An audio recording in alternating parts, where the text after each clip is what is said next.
ने आपको ये स्मृति दिलाए, ये संकल्प दिलाए कि मैं एक आत्मा हूँ,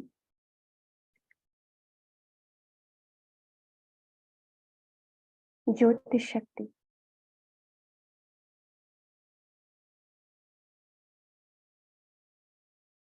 जो देह से 5 तत्वों से ऊपर है, सूक्ष्म है।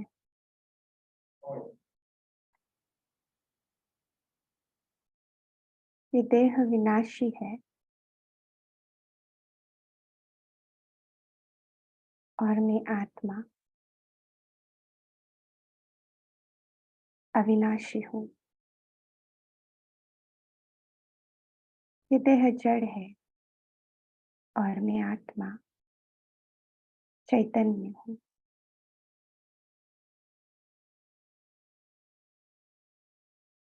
इस स्मृति में ही मैं जब स्थित हो जाती हूँ, तो मुझ आत्मा के पिता, परम शक्ति, परम प्रिय, परम पिता, परम आत्मा, शिव, जो ज्योतिर्बिंदु है, सूक्ष्म है, उनकी स्मृति में मैं स्थित हो जाती हूँ।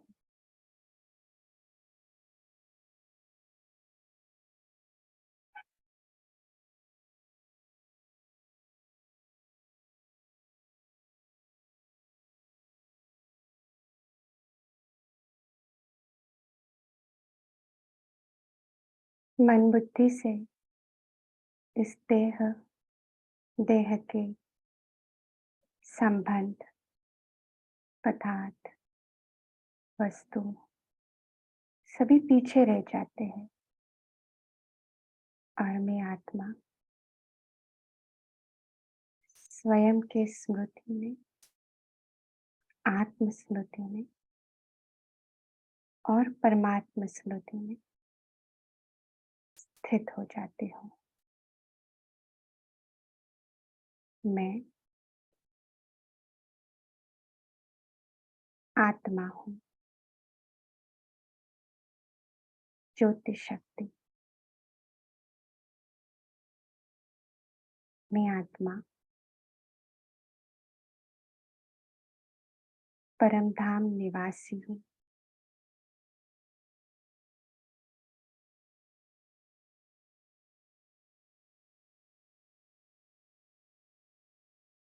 मैं आत्मा परम धाम में परम पिता परमात्मा शिव बाबा के पास स्थित हूँ। शांत हूँ, स्थिर हूँ,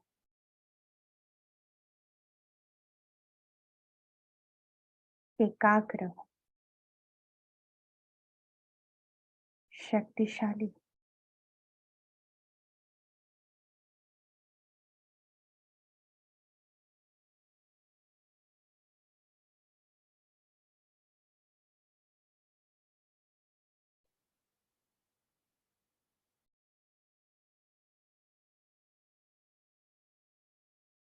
अब इसी संकल्पों में अपने मन और बुद्धि को स्थित करते जाए।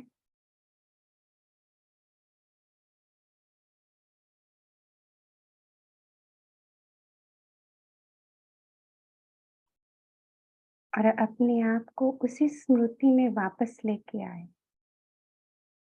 भले हो सकता है कि मन में अन्य विचार आए, आप कहीं और चले जाए, पर वापस उसी स्मृति में अपने आप को लाना है। मैं आत्मा हूँ, ज्योतिर्बिंदु, निराकार, परम पिता परमात्मा की संतान हूँ। मैं आत्मा परम धाम निवासी हूँ।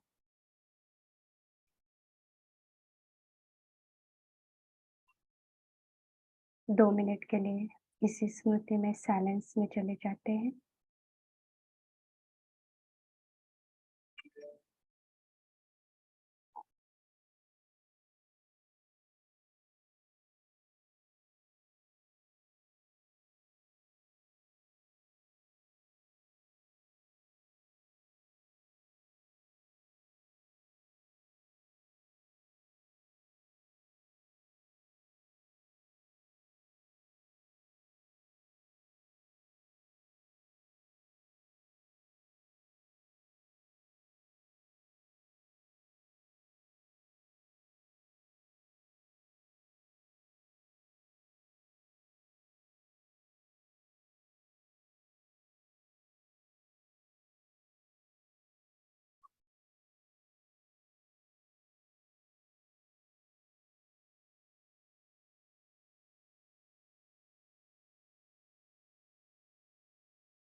मैं ज्योतिर्विदु आत्मा हूँ।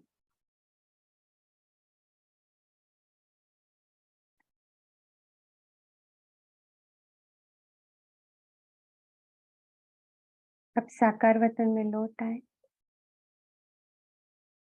और अपने स्मृति को संभाले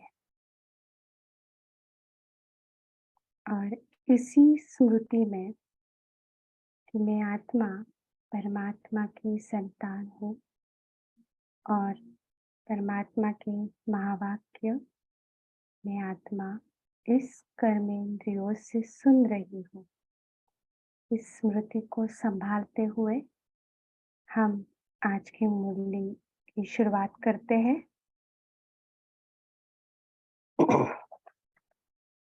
मेरा थोड़ा सा गला ठीक न होने के कारण please bear with my voice. हम पढ़ते पढ़ते चर्चा करेंगे। मुरली बहुत छोटी है। मुरली का टाइटल है नशा और निशाना, जो बाप दादा ने 5 फरवरी 1972 में सुनाई थी। मेरे पास बुक ओपन है और उस बुक में वो निशाना जो कहते हैं ना, एरो, वो एरो भी दिखाया है। तो अभी जो हमने अभ्यास किया और उस अभ्यास में हमने ये अपने अंदर दोहराया कि मैं इस स्मृति में स्थित हूँ या मैं इस स्मृति में परमात्मा पिता के महावाक्य सुनती हूँ। इसका कारण है क्योंकि सारी ये मुरली जो है वो नशा और निशाने के ऊपर बाबा ने चलाई है। तो बाबा कहते हैं 1 सेकंड में अपने को अपने संपूर्ण निशानी और नशे में स्थित कर सकते हो? संपूर्ण निशाना क्या है? उसको तो जानते हो ना? जब संपूर्ण निशाने पर स्थित हो जाते हैं, तो नशा तो रहता ही है। अगर निशाने पर बुद्धि नहीं टिकती, तो नशा भी नहीं रहेगा। तो शायद अब अभी आप सभी को ये समझ में आया होगा कि मैंने शुरुआत में ये क्यों कहा कि इसी स्मृति में सुनना है। तो नशा क्या है? अभी सभी पार्टिसिपेट करेंगे। आपको क्या लगता है नशा क्या है?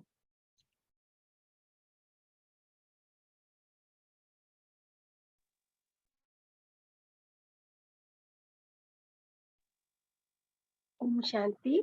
जी, मैं आत्मा उस सर्वोच्च शक्ति परमपिता परमात्मा की संतान हूँ। हाँ, तो जो आत्मा आपने जो कहा आत्मा ये ये नशा है, ये स्मृति है और आत्मा की स्मृति में जब हम स्थित हो जाते हैं तो ऑटोमेटिकली परमात्मा की याद, उसकी स्मृति उसमें समाई हुई है। तो बाबा कहते हैं कि 1 सेकंड में अपने इस संपूर्ण नशे में हम स्थित हो सकते हैं।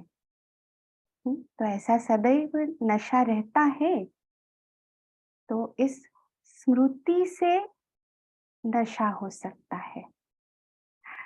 तो नशा का भी आधार क्या है? स्मृति है। स्मृति के बिना नशा नहीं चढ़ेगा। अब आप देखो बाबा आगे क्या कहते हैं। निशाने पर स्थित होने की निशानी है नशा। निशाने पर स्थित होने की निशानी है नशा। तो नशा सदैव रहता है। जो स्वयं नशे में रहते हैं, वो दूसरों को भी नशे में टिका सकते हैं। देखो,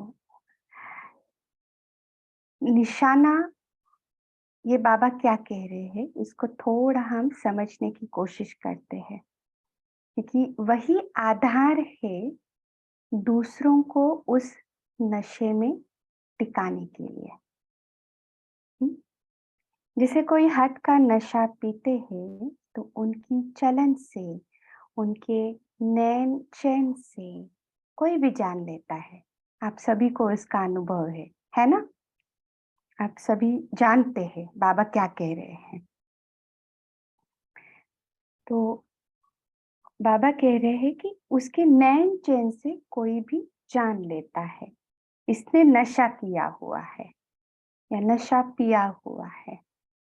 इसी प्रकार यह जो सभी से श्रेष्ठ नशा है, सबसे श्रेष्ठ नशा, जिसको ईश्वरीय नशा कहा जाता है, इसी में स्थित रहने वाला भी दूर से दिखाई तो देगा ना। दूर से ही वह अवस्था इतना महसूस करे, यह कोई ईश्वरीय लगन में रहने वाली आत्माएं हैं। तो बाबा ये बता रहे हैं कि आपने भी कभी अनुभव हुआ, किसी किसी चेहरे से ही वो डिविनिटी झलकती है और हम कहते हैं ये बिल्कुल देवी दिखता है, या बिल्कुल देवी आत्मा है, या देवी चलन है इस आत्मा की, इस व्यक्ति की। बाबा कहता है वो किस आधार पर है, ये बाबा समझा रहे हैं। तो बाबा, अभी हम थोड़ा सा इस पॉइंट को बाजू रखते हैं और आगे का पढ़कर फिर इसी पॉइंट पे वापस आते हैं कि नशा और निशाना क्या है। बाबा कह रहे हैं ऐसे अपने को महसूस करते हो, जैसे आप कहाँ भी आते जाते हो तो लोग देखने से ही समझे कि यह कोई प्रभु की प्यारी न्यारी आत्माएं हैं। ऐसे अनुभव करते हैं। भक्ति मार्ग में भी ऐसी आत्माएं होती हैं, उन्हों के नैन चैन से प्रभु प्रेमी देखने आते हैं। तो ऐसी स्थिति इस दुनिया में रहते हुए, ऐसी कारोबार में चलते हुए, समझते हो कि यह अवस्था रहेगी या सिर्फ लास्ट में दर्शन मूर्ख की यह स्टेज होगी? क्या समझते हो? क्या अंत तक साधारण रूप ही रहेगा? वह यह झलक चेहरों से दिखाई देगी? वह सिर्फ लास्ट टाइम जैसे पर्दे के अंदर तैयार हो रहे हो, फिर पर्दा खुलता है और सीन सामने आकर समाप्त हो जाती है, ऐसा होगा? तो बाबा पूछ रहे हैं सभी को कि ये ऑनगोइंग है, मतलब या आप सिर्फ लास्ट में सब बस अभी पर्दा उठने की टाइम आ गया, समय आ गया, तभी तब तक हम अंदर तैयार होते रहेंगे और फिर सिर्फ लास्ट में हम अपने वास्तविक स्वरूप में उस चाल चलन में आएंगे? ये बाबा पूछ रहे हैं, हम सभी को पूछ रहे हैं।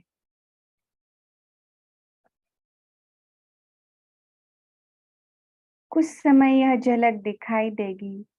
कई के ऐसे समझते हैं कि जब फर्स्ट सेकंड आत्माएं जो निमित्त बनी, वही साधारण गुप्त रूप अपना साकार रूप का पाठ समाप्त कर चले गए, तो हम लोगों की झलक फिर क्या दिखाई देगी?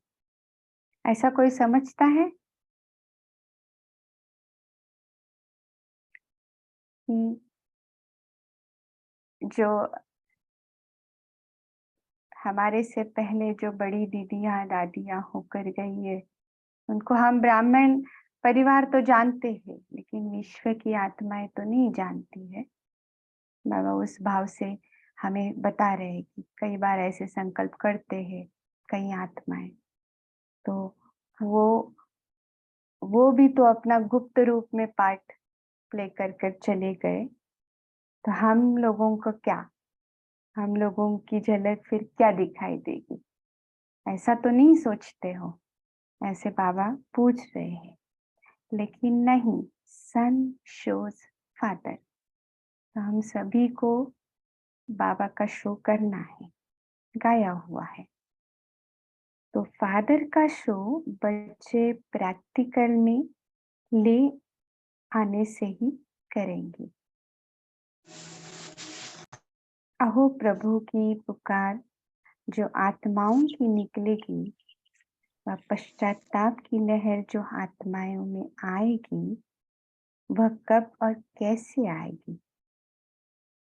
जिन्होंने साकार में अनुभव ही नहीं किया, उन्हों को भी बाप की परिचय से कि हम बाबा के बच्चे ही, यह कब मानेंगे कि बरोबर बाप आए लेकिन हम लोगों ने कुछ नहीं पाया?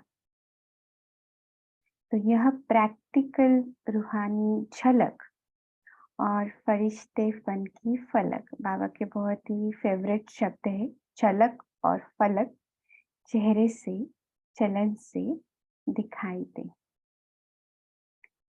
तो बाबा ये बता रहे हैं कि देखो, अभी भी कोई आपने देखा होगा कि लौकिक में भी या जो आत्माएं किसी के लिए कुछ मदद करती है टाइम पे, समय पे, तो हम कहते हैं कि भगवान जैसे आपने हमारी मदद की। है ऐसे किसी के अनुभव? हाँ या ना में एटलीस्ट जवाब दीजिए।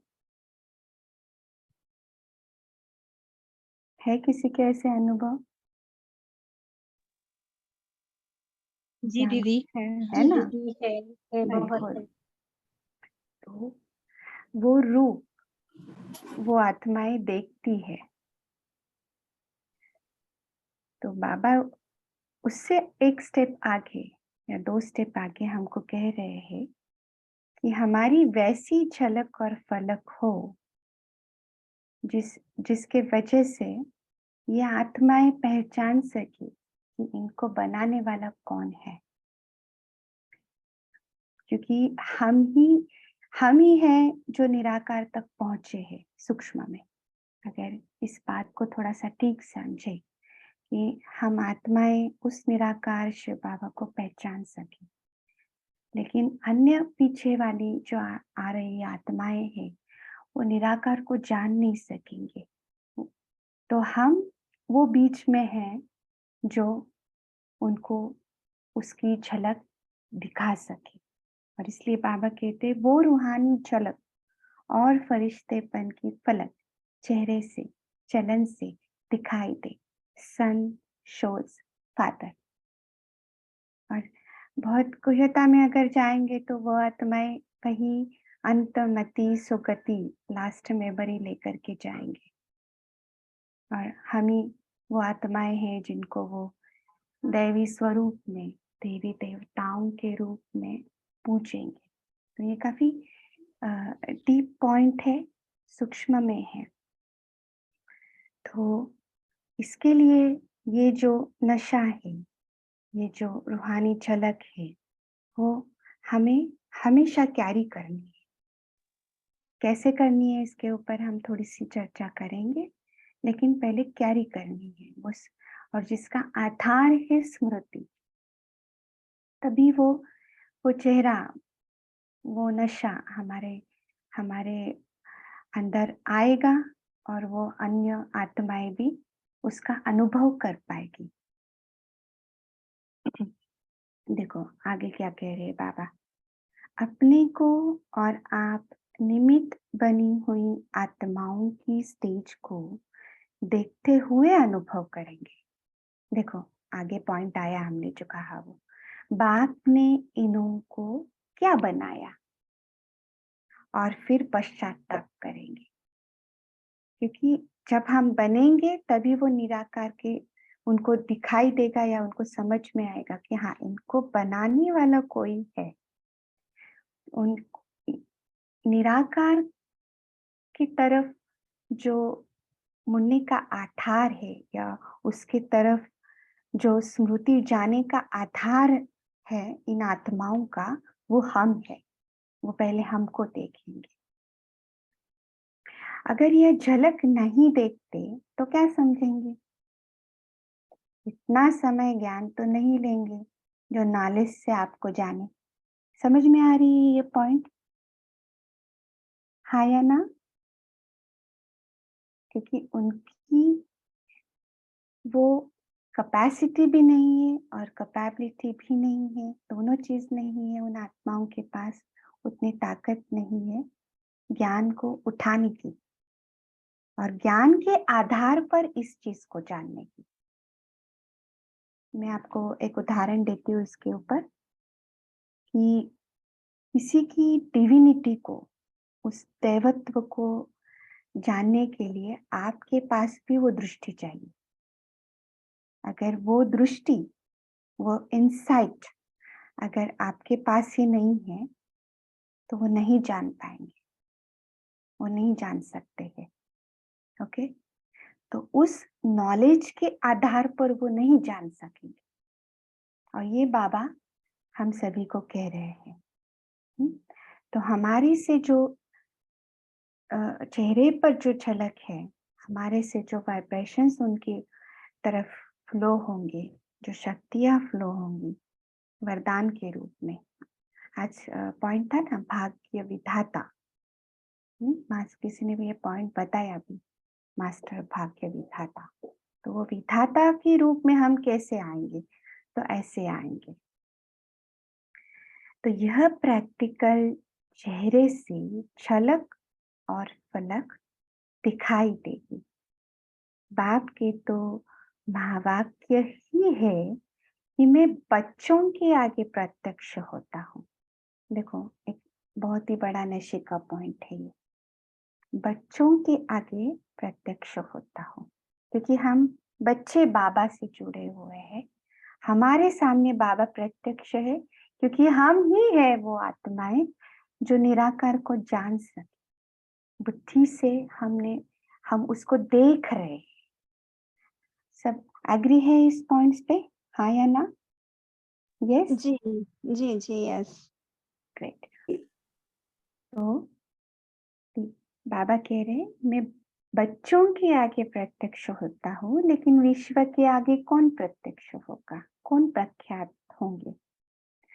वह साकार में बाप का कर्तव्य था, प्रैक्टिकल में बच्चों का कर्तव्य है प्रख्यात होने का।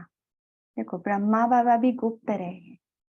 क्या आपने इस चीज को जाना है कि ब्रह्मा बाबा को हम जानते हैं, अभी भी विश्व की आत्माएं आज भी नहीं जानती,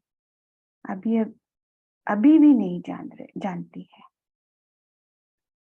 तो प्रैक्टिकल में ब्रह्मा बाबा का इतना बड़ा पार्ट चला है, लेकिन वो भी गुप्त चला है ना? तो बाबा कहते हैं, प्रैक्टिकल में बच्चों का कर्तव्य है प्रख्यात होने का। तो एक एक बच्चा बाबा का प्रख्यात होता जाएगा, एक एक एक एक एक एक एक एक एक एक नंबर वार। इसलिए बाबा कहते हैं नंबर वार।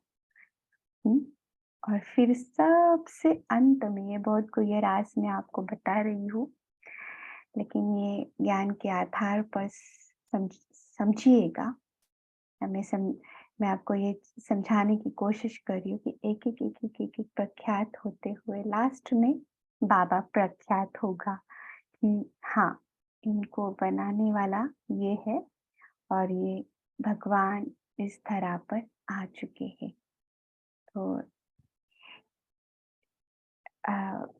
इसलिए मैंने आपको कहा कि ये आज की जो मुरली है वो बहुत गुह्य है, बहुत डीप है। तो वापस आते हैं इस पॉइंट पे कि बाबा कहते हैं कि बाप का कर्तव्य है बैकबोन बनने का। तो हम सभी का बैकबोन कौन है? बाबा है, लेकिन कैसा है? गुप्त है। तो गुप्त रूप में मददगार बनने का। तो बाबा कहते हैं कि प्रख्यात में नहीं है, प्रख्यात तुम होंगे सबसे पहले। और बाबा का पाठ गुप्त है और अभी भी गुप्त रीति ही चल रहे हैं। दिखने में कौन आता है? ब्रह्मा कुमार कुमारी ही आते हैं ना, लेकिन इनके पीछे कौन है वो अभी भी दुनिया देख पा रही है क्या? देख पा रही है? हाँ या ना? देख पा रही है? हाँ, नहीं देख पा रही है। अभी भी नहीं देख पा रही है। हुँ, हमारा ये कर्तव्य है कि वो उनको वो दिखाए। अभी ये बाबा कह रहे हैं, सन शोज फादर। और हमारे उस जो बाबा के शब्दों में झलक है, पलक है, हमारे जो कर्तव्य है, जो हम कर्म कर रहे हैं, मनसा वाचा कर्मणा, उन सभी का एक सार रूप में जो हम दिखाई देंगे, प्रत्यक्ष होंगे, तब जाके आत्माएं समझेगी कि ये कौन है और इनको बनाने वाला कौन है। इसलिए ऐसे भी नहीं कि जैसे माता पिता का गुप्त पाठ चला वैसे ही अंत तक गुप्त वातावरण रहेगा। तो ये बाबा कह रहे कि पहले तो बहुत ही गुप्त था, अभी तो इतना गुप्त नहीं है। जैसे बाबा की महावाक्य मुरली में, साकार मुरली में हमेशा आते हैं कि लास्ट लास्ट में ब्रह्मा कुमारियों को जानने लगेंगे।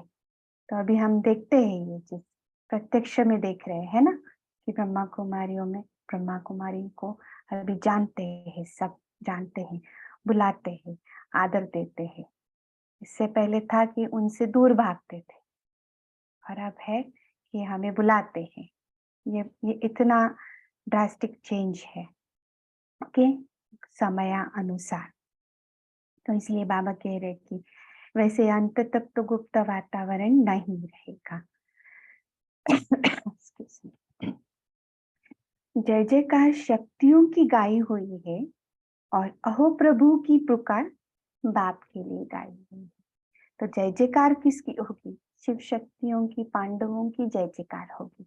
जब ये अन्य आत्माएं महसूस करेगी समय पर ओके। तो ये बाबा कह रहे कि वो जय जयकार बाबा के बच्चों के लिए है। और फिर ऊपर उसके भी ऊपर कि जो गायन है भक्ति मार्ग में भी कहा हुआ है, अहो अहो प्रभु तेरी लीला अपरम अपार है। तो वो पुकार बाबा के लिए है। आप लोग आपस में भी एक दो के अनुभव करते होंगे। जब विशेष अटेंशन अपनी निशानी व नशा का रहता है, तो भले कितने भी बड़े संगठन में बैठे होंगे, तो भी सभी को विशेष कुछ दिखाई जरूर देगा। महसूस करेंगे कि यह समय याद में बहुत अच्छा बैठे। अभी जो साधारण अटेंशन है वह बदलकर नेचुरल विशेष अटेंशन हो जाएगा। और चेहरे से झलक फलक दिखाई देगी। सिर्फ स्मृति को शक्तिशाली बनाना है। देखो लास्ट में बाबा ने कहा सिर्फ स्मृति को शक्तिशाली बनाना है। अच्छा।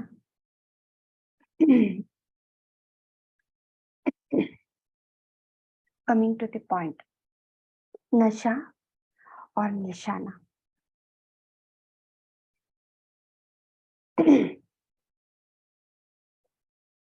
Just give me a minute. ठीक है, हम 1 मिनट साइलेंस रखते हैं।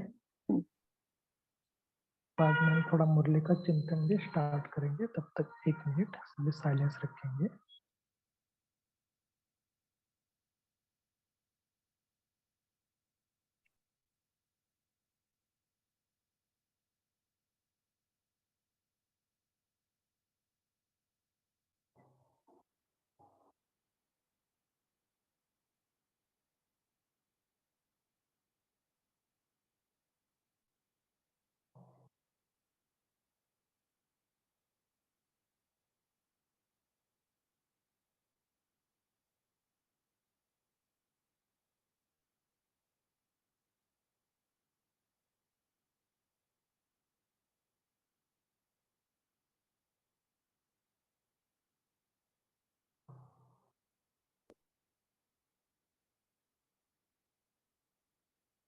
जी, ओम शांति।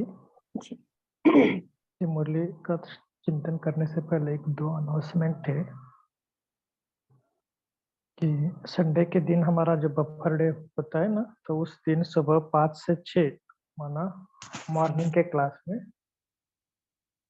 हमारे जो हमारे साथ जो एक बहुत अच्छा टॉपिक के ऊपर मुकुल भाई जी आ रहे हैं, जो स्पार्क के कोऑर्डिनेटर भी है और इधर पूना के वो बहुत अच्छे योग के प्रयोग कराते हैं। इन्हों को बुलाया है। इन्हों का टॉपिक भी बहुत अच्छा है कि मुरली को कैसे सहज रीति से क्या क्या प्राप्तियां हो सकती है। प्राप्ति तो सभी को पता है, लेकिन फिर थोड़ा और डीप में हम जाएंगे कि सहज विधि से कैसे सफल पाए, ऐसे थोड़ा बहुत हमको बताएंगे। अब कल भी अनाउंस होगा, लेकिन आज थोड़ा संडे का, तो संडे के दिन सुबह सबको ज्वाइन होना है 5 से 6 बजे तक मॉर्निंग के टाइम। ठीक है।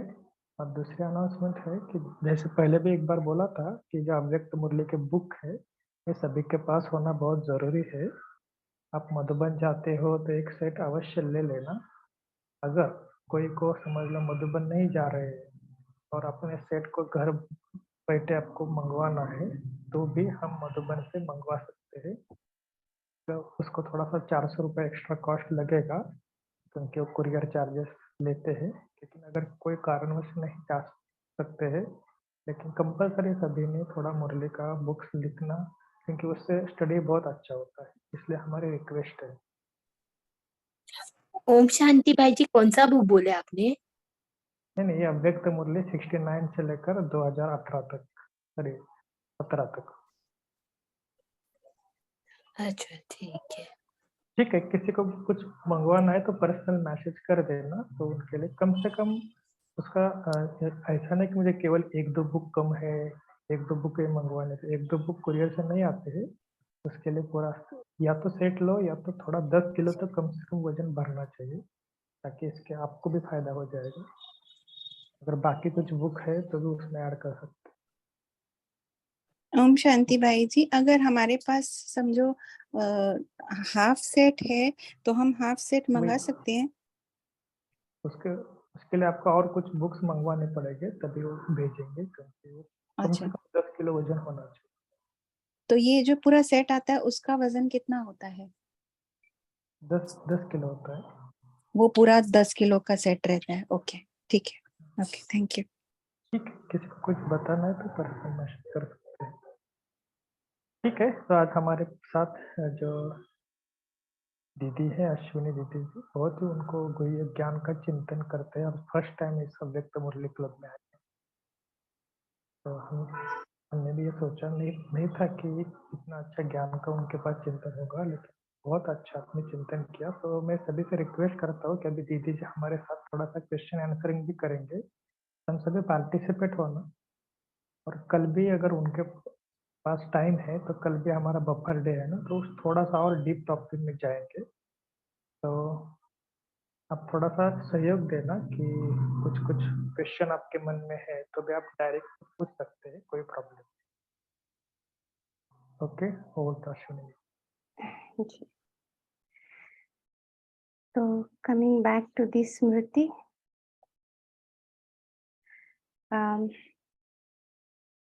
जो बाबा का लास्ट सेंटेंस था कि सिर्फ स्मृति को शक्तिशाली बनाना, और हमने इस मुरली को पढ़ने से पहले अपने स्मृति को इसीलिए सेट करने का एक अभ्यास किया।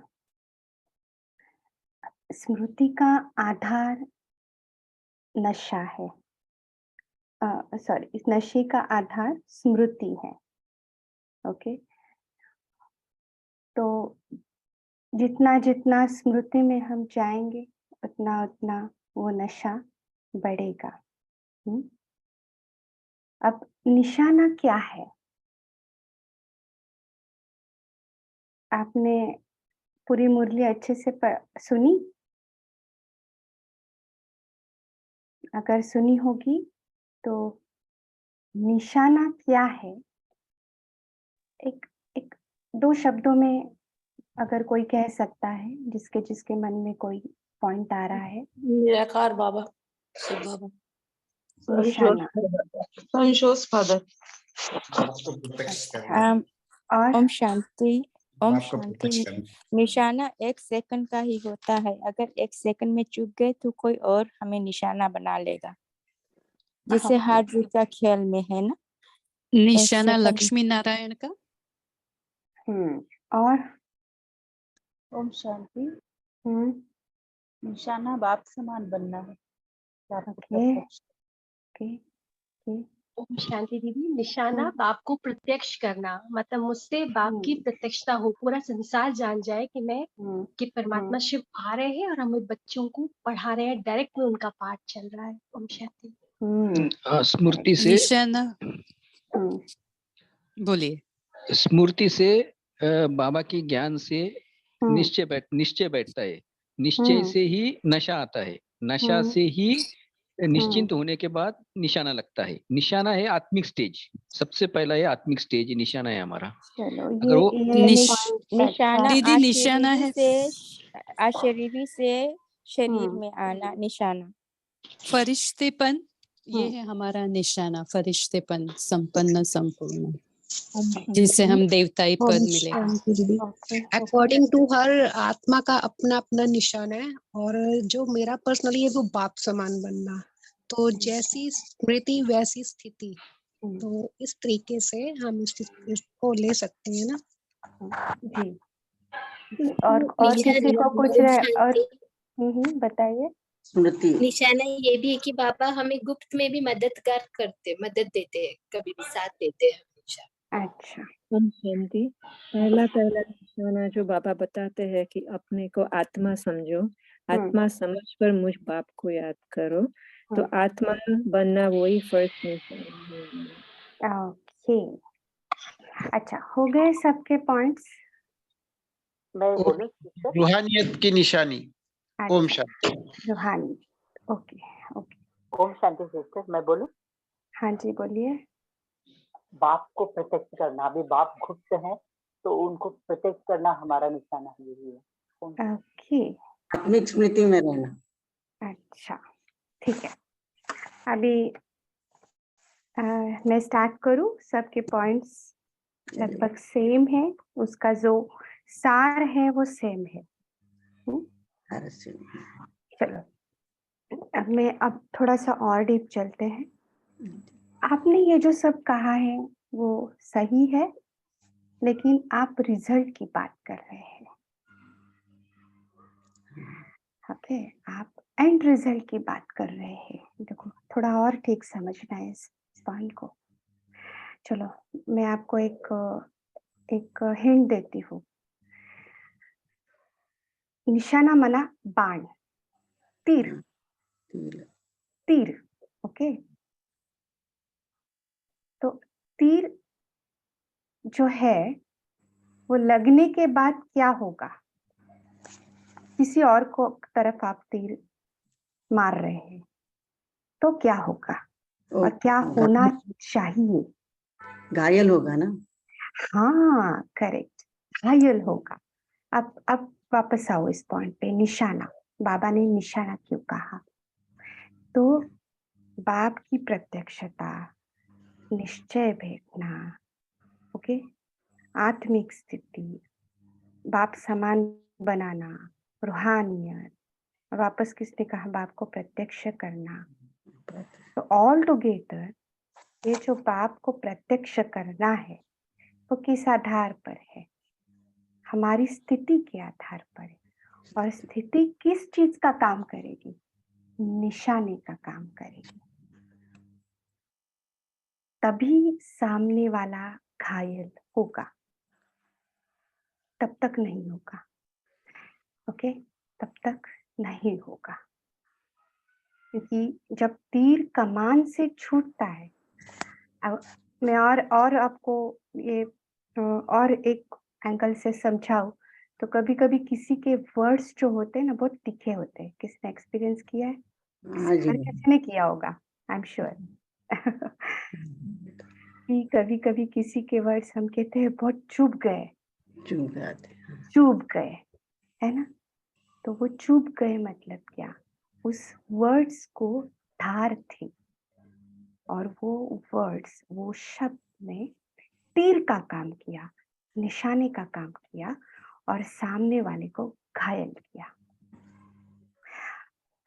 अब इस पॉइंट को इसको बाबा के इसमें लेकर के आओ कि हमें किसको घायल करना है और कौन से किस आधार पर अब घायल करना है, इनको घायल करना है।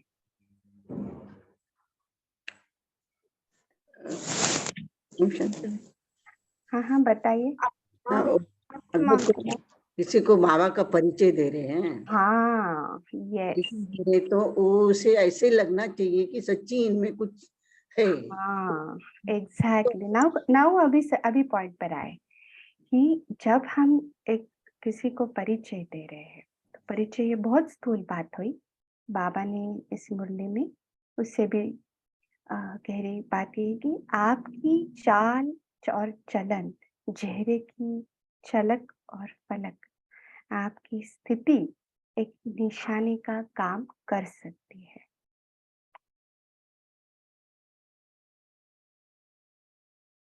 अगर परिचय भी दे रहे हैं तो वो परिचय अगर आप अपने उस स्थिति में देंगे तो वो सामने वाले आत्मा के लिए निशानी का काम करेगी, तब तक नहीं करेगी। इसलिए बाबा की कई साकार वाणियों में ये पॉइंट आता है, याद का जौहर चाहिए। सुना होगा किसी सबने। बाबा कहते ज्ञान तो है पर ज्ञान के साथ याद का जौहर चाहिए। वो जौहर मतलब ये है कि आपकी स्थिति जो है वो सामने वाले को के लिए निशाने का काम करेगी और तभी सामने वाली आत्मा घायल होगी। तो स्किप हो गया सबसे वो पॉइंट। वापस जाते हैं उस पॉइंट पे कि जो बाबा कहते हैं जो स्वयं नशे में रहते हैं वह दूसरों को भी नशे में टिका सकते हैं। तो निशाना मतलब बाबा का जो भाव है कहने का वो है कि अन्य आत्माओं को अपनी तरफ और बाबा की तरफ खींचना। उसका आधार हम है ना, हम आत्मा है, बाबा के बच्चे हैं।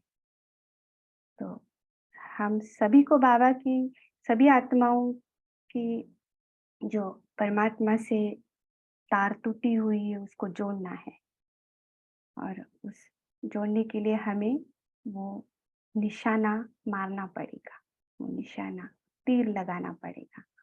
और जब वो तीर लगेगा तब आत्मा घायल होगी, ये बाबा कह रहे हैं। क्लियर है सबको? क्लियर है जी। चलो मैं आपको एक स्टोरी सुनाती हूँ जो आप कभी नहीं भूलेंगे। मैं आपको ये क्यों बता रही हूँ, बिकॉज इस मुरली पे शायद मेरा पिछले साल काफी महीने चिंतन चला है, और एक एक स्टोरी मैंने सुनी थी और उस टाइम मुझे ये मुरली ट्रिगर हो गई। आई डोंट नो कि ये अभिजीत भाई जी ये क्या बोल सकते हैं, ये कोइंसिडेंस नहीं है। ड्रामा अनुसार मुझे वही मुरली आई जो मुरली मुझे मेरी बहुत फेवरेट है, और मैं इस मुरली को हमेशा बीच बीच में अपने अंदर दोहराती हूँ। तो आई एम रियली सरप्राइज कि यही मुरली मुझे पढ़ने के लिए आई। तो एक छोटी सी कहानी सुनाती हूँ आपको, जिस कहानी के वजह से ये मुझे बहुत पक्का याद रहा। तो वो कहानी क्या है, ईश्वरचंद विद्यासागर, शायद आपने सुना होगा नहीं सुना होगा, इतिहास के हमारे काफी बड़े एक क्रांतिकारक होके गए हैं। तो उन्होंने अपने एक नॉवेल में वो चीज कही हुई है कि वो एक दिन अंग्रेज सरकार से कुछ पुरस्कार उनको मिला था, और उस पुरस्कार को लेने के लिए उनके पास कुछ अच्छे कपड़े भी नहीं थे। तो उनके दोस्त ने उनको कहा कि ऐसे फटे कपड़े में क्यों जाओगे पुरस्कार लेने के लिए, कुछ एक अच्छा कुर्ता सिलवा लो, कुछ अच्छे कपड़े सिलवा लो। और वो दोस्त उनको लेकर उनको दुकान में लेके जाता है। उसी दौरान क्या होता है कि एक खां साहेब जो है, वो खां साहेब सामने से आते हैं और आते हुए वो देखते हैं। तो उनकी चाल में बहुत ही उन्होंने एक ऐसी सुंदर चाल वो उनकी देखते हैं, जो हम कहते हैं ना रुतबा रुबाब, वो देखते हैं। वो चलते चलते चलते गार्डन में जाते हैं, वो बस उनको ऑब्जर्व कर रहे होते हैं। और अपना उनका रोज का समय रहता था वो कि उस टाइम में वो वॉक करने के लिए आते थे। उस बीच में क्या होता है कि उनका जो नौकर है वो भागते हुए आता है और उनको कहता है कि साहब आपके घर में आग लगी है, जल्दी चलो। वो खान साहब को ईश्वरचंद विद्यासागर देख रहे होते हैं, पर उनके चेहरे पर कहीं पर भी कोई ऐसी रेखा भी नहीं उमटती कि घर में आग लगी है। तो वो जो हम कहते हैं पैनिक सिचुएशन या पैनिक जो चेहरे पर आती है वो नहीं देखते हैं, और वो उनके साथ उस अपने नौकर के साथ चलना शुरू हो जाते हैं। नौकर बहुत आगे जाता है, नौकर को लगता है कि शायद खान साहब भूल गए या उनको अभी भी परिस्थिति का जो सीरियसनेस है वो समझ में नहीं आ रहा है। वो वापस मुड़ता है और कहते खान साहब आपके घर में आग लगी है। तो खान साहब उस पर क्या रिप्लाई देते हो, कहते आ रहे हैं भाई, आ रहे हैं। इतने साल जो हमने संभाला वो उस 5 मिनट में हम क्या भूल जाए या इसको गंवा दे। और ये जब ईश्वरचंद विद्यासागर सुनते हैं तो उनकी आंखें खोल जाती है कि कैसा आदमी है और क्या संभाल रहे थे। खासा है, क्या लगता है क्या संभाल रहे थे? एनीवन? ओम शांति दीदी। हाँ हाँ। दीदी अपनी स्थिति को संभाल रहे थे वो। स्थिति को और अपनी स्मृति चाल को, चाल, एग्जैक्टली, स्मृति को, वो अपनी स्मृति को संभाल रहे थे। तो जो चाल इतने साल चली है, भले वो स्थूल हो, अपना रुतबा, चाल चलन, कई लोगों ने आपने देखा होगा कि उनको अपने कई ऐसे जो राजे महाराजे दिखाते भी है या कोई भी नामी ग्रामी जो लोग हैं वो अपने एक इसमें चलते हैं। तो जो इतने साल संभाला है वो क्या मैं इसमें 5 मिनट में मैं भूल जाऊं? और वो चीज पढ़ते हुए काफी गहरी चोट लगी कि लास्ट में बाबा ने वही कहा है कि सिर्फ स्मृति को शक्तिशाली बनाना। तो स्मृति ही जो है वो समर्थी बाबा कहते हैं। तो हमारी स्मृति जो हर किसी ने की आत्मिक स्थिति, आत्म स्मृति, जो स्मृति हम लोग संभालेंगे, दैट इज जागरूकता, होश। क्योंकि हम अभी भी पूरे होश में, हम पूरे जागरूकता में नहीं है। हम योग के समय तो आत्मिक स्मृति में आते हैं, लेकिन कार्य व्यवहार करते समय हम कितने समय उस स्मृति में टिक पाते हैं? यह अभ्यास है। और यही अभ्यास हमको एवर रेडी बनाएगा। यही अभ्यास है। अगर उस सेकंड में उस स्थिति में है तो वो हम एवर रेडी ही है। क्योंकि उस समय अगर कोई परिस्थिति आए बाहर की या कुछ भी अचानक हो जाए, तभी हम उस स्मृति में या उस स्थिति में है, तो हमारा जो एक्शन होगा वो बहुत ही बैलेंस्ड होगा। हमारे संकल्प जो होंगे वो भी बहुत बैलेंस्ड होंगे। और वही स्मृति संभालना, इसका मतलब ही एवर रेडी रहना। तो जब स्मृति को संभालेंगे तो वो नशा है, वो नशा अपने आप रहता है। और तभी दूसरे को वो निशाना, वो तीर, क्योंकि तीर जो है उसका मुंह किसके तरफ होता है बताओ? जिसको मार रहे उसके तरफ होता है ना? हाँ या ना? जो तीर मारते हैं तो उसका मुंह सामने वाले के तरफ होता है ना? तो उसका आधार भी है कि हमारी स्मृति, तो एक मुंह बेसिकली हमारी तरफ रहे स्मृति, तभी वो निशाना लग सकता है, नहीं तो नहीं लग सकता। क्योंकि हम जब भी कार्य व्यवहार में आते हैं, और मेरा तो अनुभव है कि जब हम वाणी में भी आते हैं तो स्मृति जैसे कि कम होती, स्मृति का खंडन होना शुरू हो जाता है। तो इस धरती पर बहुत ही ऐसे कम आत्माएं हैं जिन्होंने इस 2 टोक वाली तीर को धारण किया हुआ है, जिसमें से एक हमने बाबा को देखा है, बाप दादा को देखा है कि वाणी चलाते हुए भी स्मृति जो हम आत्माओं को, हम गोपियों को निशाना लगाते हैं। तो वैसे ही हमें वो डेवलप करना है।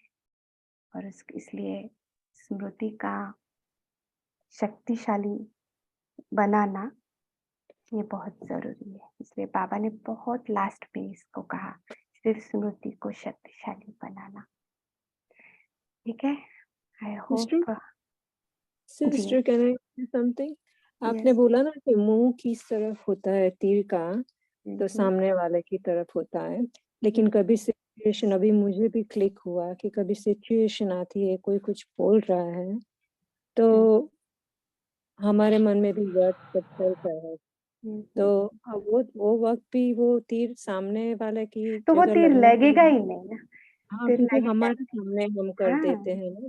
हाँ, वो लगेगा ही नहीं क्योंकि उसी का आधार है क्योंकि आपकी स्थिति ही उतने जोर से वो निशाने को फेंकेगी और ये इतना सूक्ष्म है।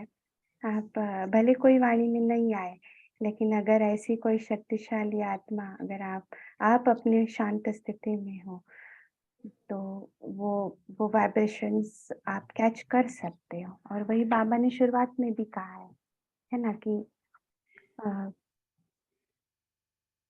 निशाने पर बुद्धि नहीं टिकती तो नशा भी नहीं रहता है ना? और कोई अगर ईश्वरीय लगन में बैठने वाली आत्माएं हो, तो कभी-कभी वो हम उतना भी महसूस कर सकते हैं उस अवस्था से, वो दूर से ही दिखाई देगा। ओम शांति दीदी। मुझे तो ऐसा इस मुरली के अकॉर्डिंग भी ऐसा लगा कि हमें बाप का परिचय देना नहीं है, हमें बाबा का परिचय बनना है कि हर एक जी यस सन शोज फादर। जी हमारी वाणी, हमारी स्मृति, हमारी चाल चलन ही वो चीज दिखाई पड़ेगी दूसरे में। और वो समय भी गया है अभी जो वाणी के परिचय का। हाँ, जब भी आना है हम वाणी में आ सकते हैं, आना जहाँ है वहाँ आना भी चाहिए, लेकिन वो समय चला गया है क्योंकि अभी अगर आप बहुत डीपली ऑब्जर्व करोगे, देखो आत्माएं सुनने के लिए भी अभी रेडी नहीं रहती है क्योंकि इतने अशांत है। कभी-कभी आपने अनुभव भी किया होगा कि कोई-कोई कहता है सुनाओ नहीं, झट से शांति दिला दो। ऐसे भी आत्माएं आपके सामने आएगी, तो वहाँ आपकी स्थिति काम करेगी, वहाँ आपकी वाणी नहीं काम करेगी। तो मैं हमेशा अपने साथ ये एक रहती हूँ which I would like to share you. एक ये जो कहानी मैं हमेशा अपने साथ रखती हूँ, आई होप आप सभी को पसंद आई होगी। जी दीदी और जी। दूसरी है कि जो पॉइंट आपने कहा बहुत अच्छा कि हमें बनना है, परिचय बनना है, यस। तो we are the representative of God. मैं जॉब करती थी तो हम रिप्रेजेंट करते हैं ना, उस कंपनी को रिप्रेजेंट करते थे, तो मुझे बीच में ख्याल आता था we are representative of God. तो अगर वो नशा रहे कि we are representative of God, तो हमारे वो चाल चलन व्यवहार अपने आप बदल जाएंगे। उसके लिए हमें बहुत मेहनत की जरूरत नहीं पड़ेगी क्योंकि वो ये आ जाता, अरे मैं कौन हूँ और मैं किसकी हूँ, वो तुरंत हम अपने आप को चेक करके चेंज कर देंगे। जो बाबा कहता है चेक एंड चेंज। ओम शांति दीदी। ओम ओम शांति दीदी। आप बहुत बोलिए भूरी बोलिए। पुरुषार्थी हैं आप। एक क्वेश्चन का आंसर हमको बताइए। बाबा बार बार बोलते हैं कि तीव्र पुरुषार्थी बनो, तीव्र पुरुषार्थी बनो, तो उसके लिए हमको क्या करना पड़ेगा ये बताइए थोड़ा। ये हम थोड़ा कल भी दीदी जी हमारे साथ में आएंगे, तो अभी थोड़ा सा हमें टाइम का भी देखना है। प्लीज एक क्वेश्चन का आंसर दे दीजिए। नहीं, कल हम कल हमारा बर्थडे है वैसे भी, तो कल हम दीदी को रिक्वेस्ट किया है वो आएंगे। आप ओके सभी के क्वेश्चन का जो सालों के भाई जिन्होंने भी है, तो कल हम थोड़ा सा मिलेंगे, तो कल वो थोड़ा सा और डीप में बताएंगे। जी जी जी। ओम शांति। एक मिनट। एक मिनट। जैसे बाबा कहते हैं ना सन शोज फादर, जैसे बाप के गुण वो बच्चों में दिखाई दिए, आपकी प्रत्यक्षता हम द्वारा दिव्य क्वालिटीज में दिखाई दी। तो ये मैं एक सैंपल और एग्जांपल हमारे सामने आज अश्विनी बहन दीदी के जरिए मिला है।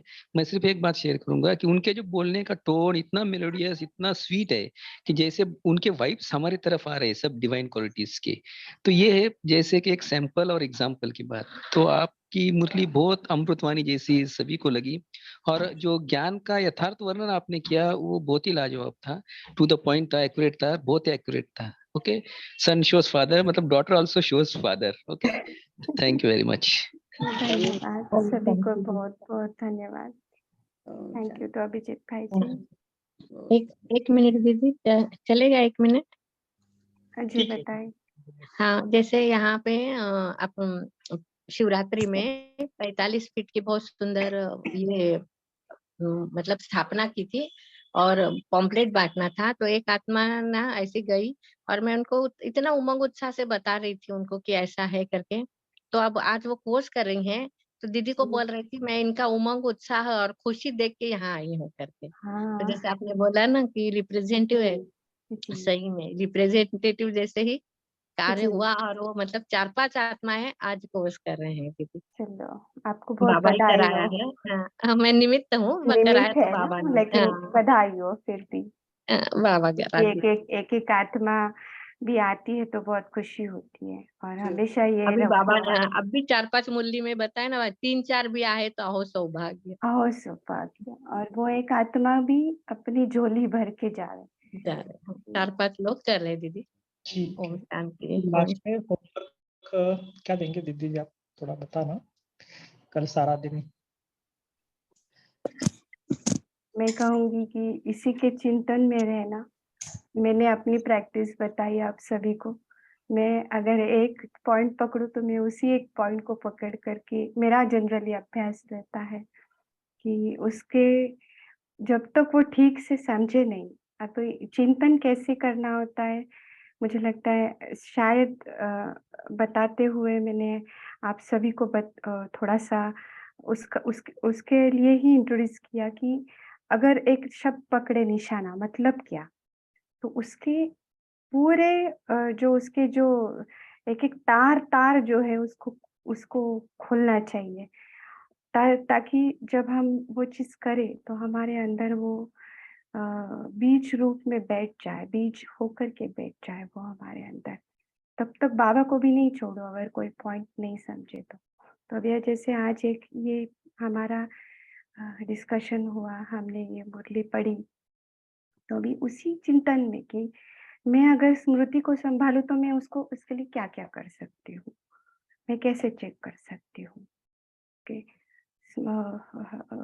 दिन में या कोई ऐसा कोई समय रहेगा जिसमें मैं जो हम लोगों को ट्रैफिक कंट्रोल बाबा ने दिया है, तो वो क्यों दिया है? इसी के लिए तो दिया है कि बार-बार स्मृति को सेट करना है, उसको सावधान नहीं करना है, सेट करना है स्मृति को, जाकर के देखना है कि क्या मैंने कौन से अवस्था में किस स्थिति में मैंने काम किया, मैंने मेरे क्वालिटी ऑफ थॉट्स क्या थे, तो वो हमें हमारी स्मृति को संभालने के लिए मदद मिलती है। तो वही करना है।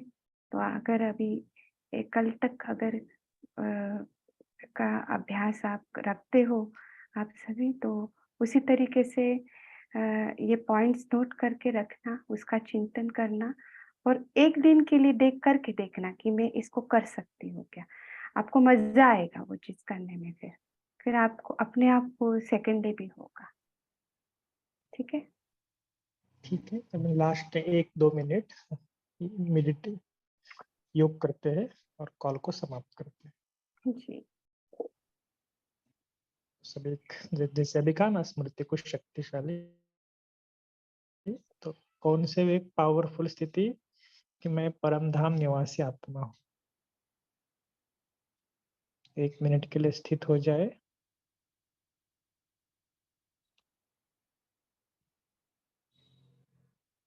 और बाबा को बोले थैंक्स बाबा, इतनी अच्छी मुरली सुनी, इतने अच्छे एक्सप्लेनेशन बाबा के द्वारा किसी निमित्त आत्मा के द्वारा हुआ। उनको भी दिल से थैंक्स देना। और एक गीत गाना कि वाह मेरा श्रेष्ठ परिवार, वाह मेरा भाग्य, वाह मेरा बाबा, वाह इस संगम का श्रेष्ठ सुहावना समय। तो ऐसे वाह वाह के गीत गाकर बाबा को दिल से फिर से एक बार शुक्रिया। और फिर बाबा को आज सारा दिन में क्या क्या हुआ थोड़ा समाचार भी देना।